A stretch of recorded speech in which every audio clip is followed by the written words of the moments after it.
Welcome to the Stovetop. On this channel, I don't review alcohol very often. That's something I do on my A channel. I have a series called Cocktails with Squib where I do amateur bartending. I'll include a link to that playlist at the end of this video. But I thought, why not, since this is somewhat work related, and I just shot a wine review for that channel, so why not? Anyhow, what makes this work related is I got this bottle of wine from a coworker. On a road trip that I took out west, I stopped at a vineyard I know in New Mexico where they've got really good wine, and I brought back bottles of wine for all of my coworkers. This is just something I do. I used to do this at a previous career, and I've even done this a few times at the job I had in between the current career and the previous career. And it's just something I like to do. I like to share something with some people that I know who enjoy wine and who maybe wouldn't even know about this vineyard. Even though you can have the wine shipped from New Mexico to Michigan, you've got to know about the vineyard to even want to do that sort of thing. So when I'm on the road, I kind of go off the beaten path here and there and do things like visit vineyards or wine tasting rooms and things like that. And I try to get some of the local, I guess you could say, tastes.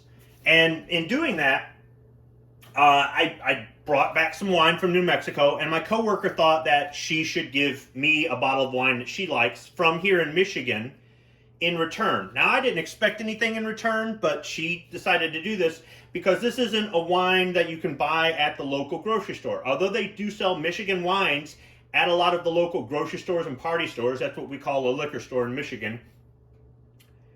Some wines or certain varieties of wines from certain vineyards are only available at, say, one of their outlet stores or if you visit the vineyard itself.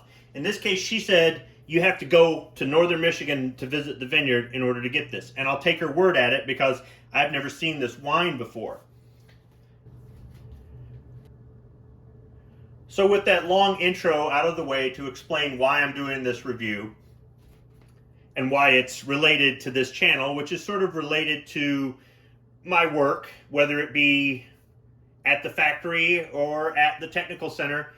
Either way, this is something that I thought I would try out for the first time, make a review video on, and let you know what I think of it. I'll include some information about the vineyard in the description section below. So let's get to it. Now, I have cleansed my palate because I did just review a, I would say, semi-dry, fruity white wine. I cleansed my palate with some red wine, which is an entirely different taste, before I tried this wine. So what have we got here? This is from Good Harbor Vineyards in Lake Leelanau, Michigan. That's up in northwestern Michigan, and that's definitely wine country. The western side of the state, especially the further north you go, there's a lot of fruit cultivated up there, and there's a lot of vineyards up there. If you definitely wanted to do a wine tasting tour, I would say go up Lake Michigan on the west side of the state, and you won't be disappointed, especially if you come through in the summer when they have other things going on. There are different festivals and whatnot going on that you can stop in, and you can visit the lighthouses on that side of the state. There's a lot to do here in Michigan, but it's just not one of those places a lot of people like to go to.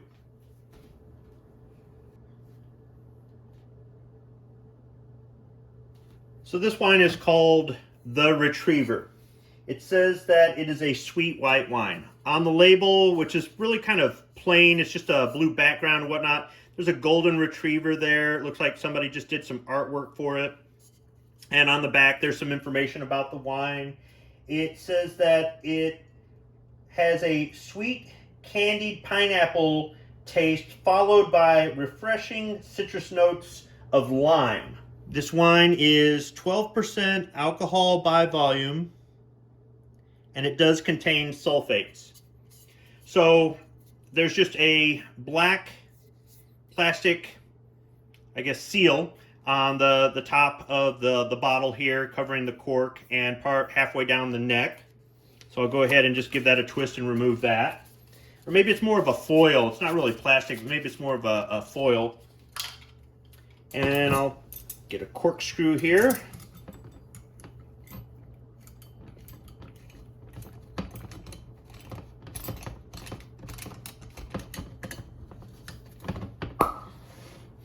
If you're wondering why there's a loaf of bread behind this bottle of wine, this is frozen wheat bread that I'm let rise over the course of the day before I cook it.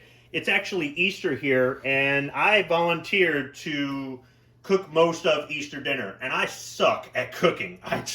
I'm not very good at it.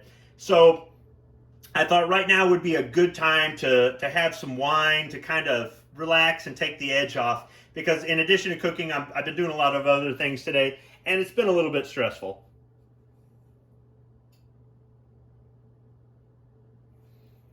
All right, so let me pour the wine. It's really clear. In the bottle, it's kind of got a little bit of a golden tinge to it, but in the glass, there's a little bit there, but not as much. As far as the smell, it smells like a little bit like apple to me. Now, I don't have the best sense of smell. That's one thing that makes it a little bit difficult when I do some of the review videos on my A channel, especially when it comes to something like wine. But I'm not getting a strong alcohol scent, and this is 12% alcohol by volume, which is kind of at the top end there for wine.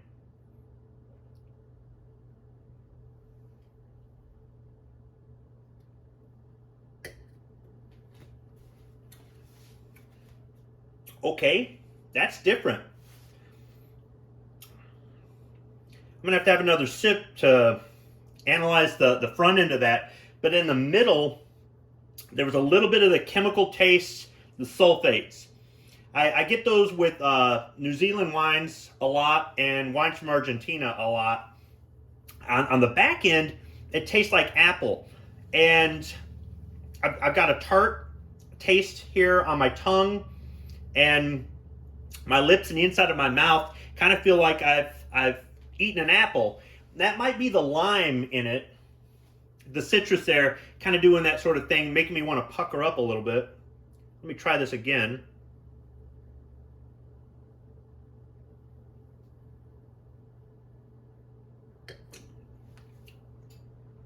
Now, the chemical taste in the middle there is not that harsh. It really isn't. It's really kind of diluted, kind of watered down compared to the chemical taste that I'll get from other wines. And usually I'll get that at the end, like an aftertaste, right? This is definitely in the middle. It's not in the beginning, not in the end. I'm having trouble placing that, what I'm getting initially. Let me try this again. Really, I'm not trying to just gulp this down. I'm having trouble just coming up with some way to describe the beginning of this.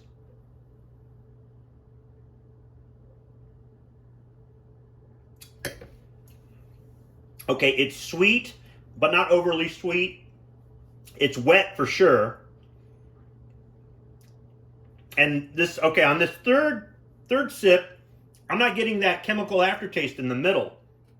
It actually kind of went down a little bit smoother that time. I'm not getting the pineapple, or maybe that's it. The pineapple and the lime together are just making me want to pucker up a little bit there.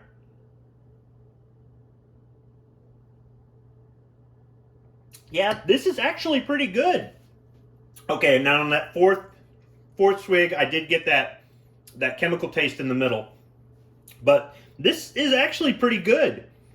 It's definitely something that I would want to pair with a meal that could kind of offset the citrus, kind of offset that tart kind of taste. But yeah, I think I would definitely recommend this. I would say it's worth giving a try. So I'll include some information about the vineyard in the description section below. I don't know if you can order this and have it shipped, but if you happen to live in Michigan and you're going up north for the weekend, or if you come here as a tourist, you might want to try out Good Harbor Vineyards in Lake Leelanau, Michigan. Thanks for watching.